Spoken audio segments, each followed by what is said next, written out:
Oi, gente! Então, continuando a história, o Nathan passou por uma cirurgia no segundo dia de vida dele e a perspectiva e o prognóstico e a nossa esperança e o nosso pensamento era de que ele ia ficar mais uns 15 dias ali, era a previsão mais ou menos, né? Mais uns 15 dias pra ele se recuperar, começar a mamar e vir pra casa. E eu tava muito confiante que ia dar tudo certo e que era realmente isso que ia acontecer. Só que foi passando. Na primeira semana ele pegou uma infecçãozinha.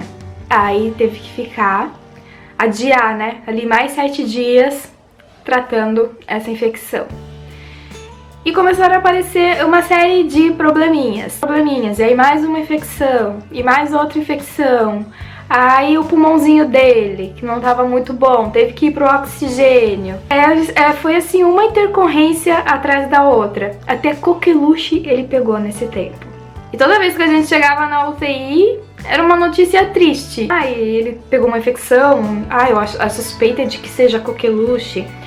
Bom, hoje ele teve que ir pro oxigênio porque ele tava fazendo muito esforço para respirar.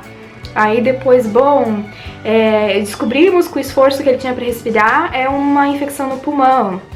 Ele está com líquido no pulmão. Aí furava o pulmãozinho dele, colocava um caninho, aí aquele caninho que drenava esse líquido do pulmão.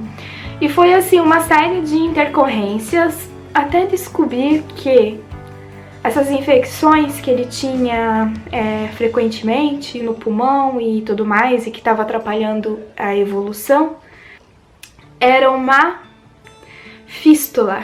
A fístula, ela surge quando ali na junção onde foi costurado, né, no esôfago, abre às vezes um pontinho, se descola.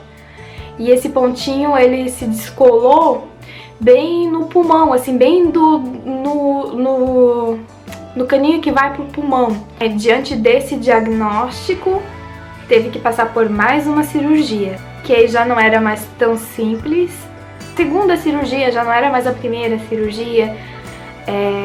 Quando você faz uma cirurgia em cima da outra, acaba tendo mais riscos, né? Ali no esôfago e perto do pulmão, então tinha que afastar o pulmão, afastar o coração, e era muito delicado, são órgãos delicados, né? Pulmão, coração é muito delicado, ainda mais de um bebezinho de... Eu não lembro, gente, aconteceu tantas coisas em tão pouco tempo que eu não me recordo, assim, das datas, de quanto tempo ele tinha, de quanto tempo demorou para ser descoberta essa fístula, mas foram ali, acredito que foram um mês, 2 meses, mais ou menos. Foi mais ou menos isso, assim, que foi o que demorou, que ele não ia pra frente, não melhorava, só piorava, ia uma infecção atrás da outra, e que foi descoberto, então, que ele tinha essa fístula. Mas essa cirurgia sempre foi um sucesso. Ele saiu bem da cirurgia e ele começou a evoluir dali em diante. Ele não teve mais pneumonias, ele começou a respirar bem, ele saiu do aparelhinho, né, de oxigênio. A primeira vez que eu peguei ele no colo foi um momento, assim, bem emocionante. Eu lembro que eu chorei bastante porque foi muito esperado, era tudo que eu queria ter feito desde quando ele nasceu e eu não pude. Então, a primeira vez, assim, quando a enfermeira falou, quer segurar ele um pouquinho? Eu já posso? Porque parecia que aquele dia não ia chegar nunca. E eles colocaram uma cadeira do lado da incubadora, uma cadeira de canguru, pra eu fazer o canguru com o Nathan. Aí a gente colocava um avental, ficava sem blusa, né? Colocava um avental e a gente podia colocar o Nathan assim em cima do colo da gente e cobrir, e ele ficava ali juntinho com a gente. E era muito gostoso fazer o canguru. E era bem engraçado porque eu e o Dan, a gente brigava pra ver quem é que pegava o Nathan no colo pra fazer o canguru. Nossa vida foi praticamente dentro ali, já fazia alguns meses. O Nathan tava 2 meses e durante 2 meses foi essa a nossa rotina. 2 meses e meio, mais ou menos. Todos os dias a gente saía da nossa casa ia pra UTI e ficava lá até às vezes o final do dia. Até que acabou a licença do Dan, do trabalho, e ele teve que voltar a trabalhar, mas o Nathan continuava internado. Então ele ia pro trabalho e eu ia pra UTI e eu ficava lá o dia inteiro. Eu lembro que muitas vezes a gente saía pra almoçar ali perto do shopping, que tem um shopping perto do hospital, então a gente saía e ia almoçar no shopping. E era o único momento de distração que a gente tinha naquele período, assim, a gente sair pra ir esfriar a cabeça no shopping. A gente passeava ali, daí a gente almoçava, o Dan não tava comigo, eu ia sozinha.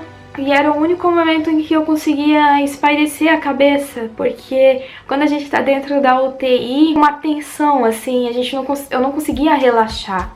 Eu ficava com o olho vidrado no monitor pra ver se a saturação dele não tava caindo, pra ver se ele tava respirando, pra ver se ele não tava tendo febre, e pra ver se o cocô e o xixi dele estavam normais, e se ele tá chorando, pra pegar ele no colo, porque aí eu já podia naquele momento, depois de 2 meses a gente já podia pegar ele no colo, então eu ficava com ele no colo e ele chorava, eu pegava ele no colo e a gente eu não conseguia relaxar em nenhum momento enquanto eu tava ali dentro da UTI com ele.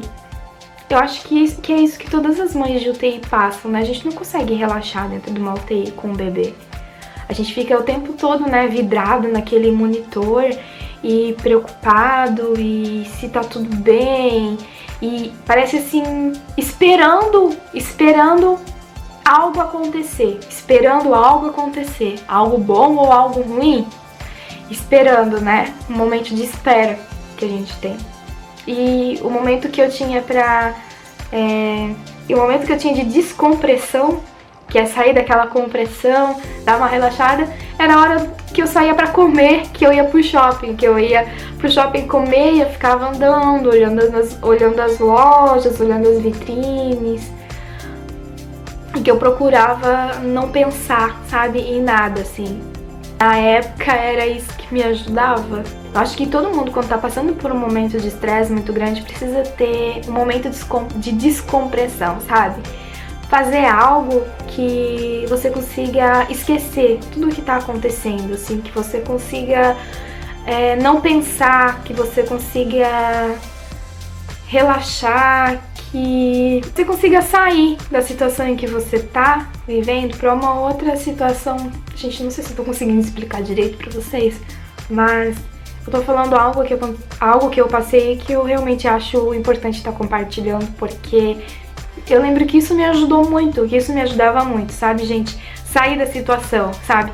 Sair da UTI, às vezes quando tava tudo muito complicado, que às vezes tinha dias, gente, que era complicado na UTI, às vezes nem era com o Nathan, às vezes era com outro bebê, às vezes o bebê do lado dele falecia, e a gente tá ali, a gente sente junto.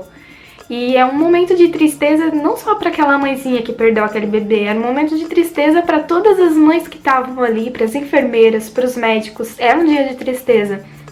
Quando aconteciam essas coisas, eu fugia, eu saía e eu ia pro shopping para passear, para ficar olhando as vitrines e para tomar um sorvete, porque aquilo me ajudava, eu fugia um pouco da situação, daquilo que estava acontecendo, sabe? Sair do meio do fogo ali.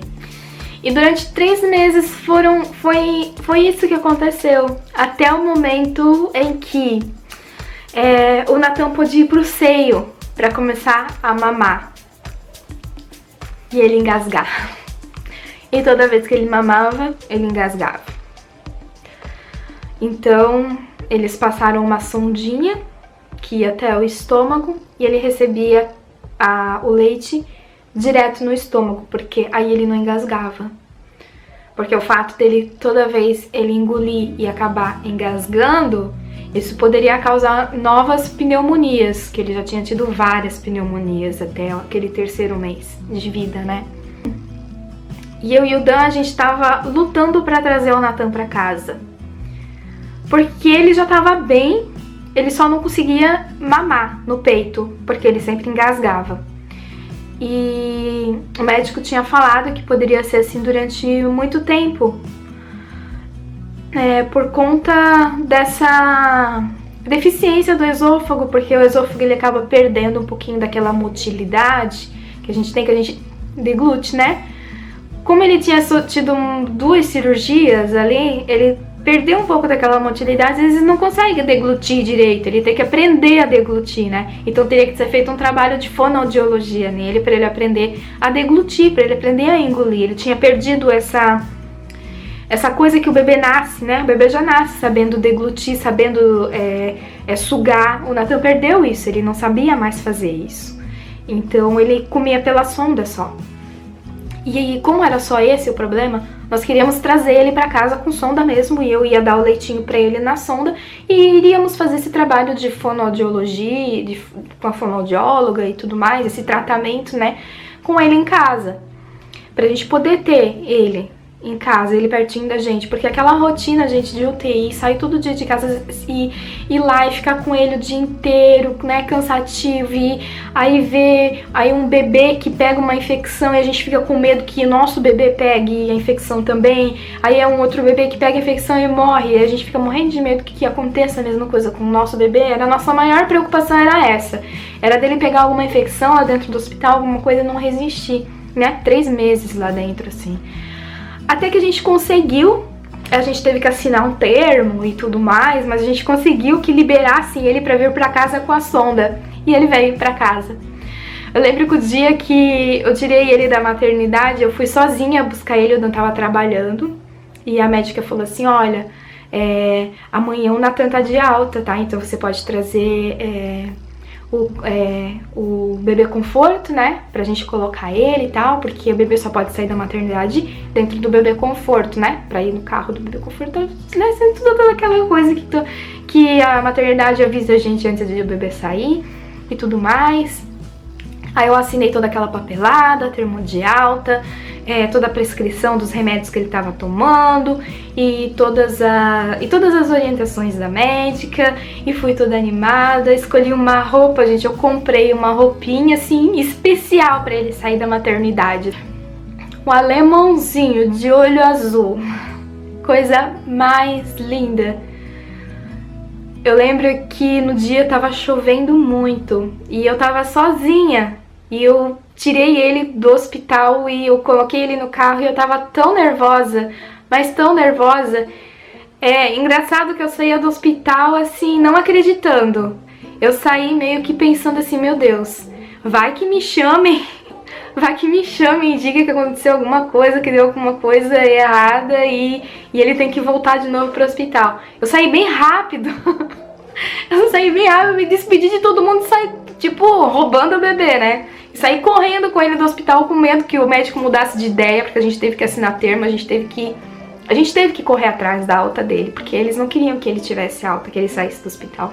E eu tava tão nervosa, mas tão nervosa, de sair com ele do hospital e colocar o bebê conforto no carro, pra mim foi a coisa mais complicada da vida, né? Ainda mais eu toda atrapalhada.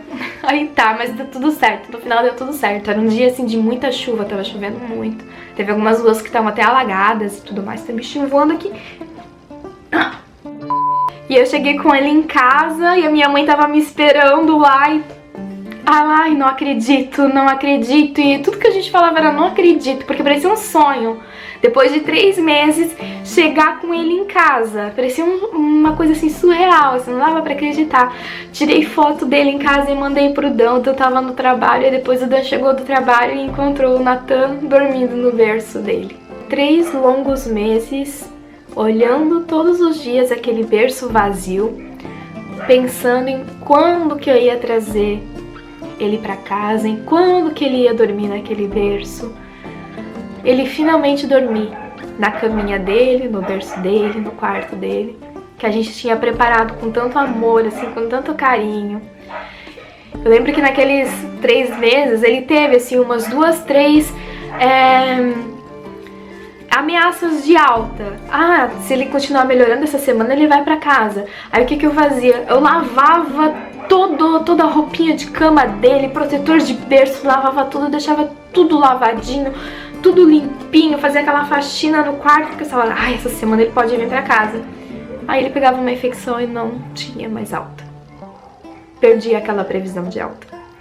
Isso aconteceu umas 3 vezes.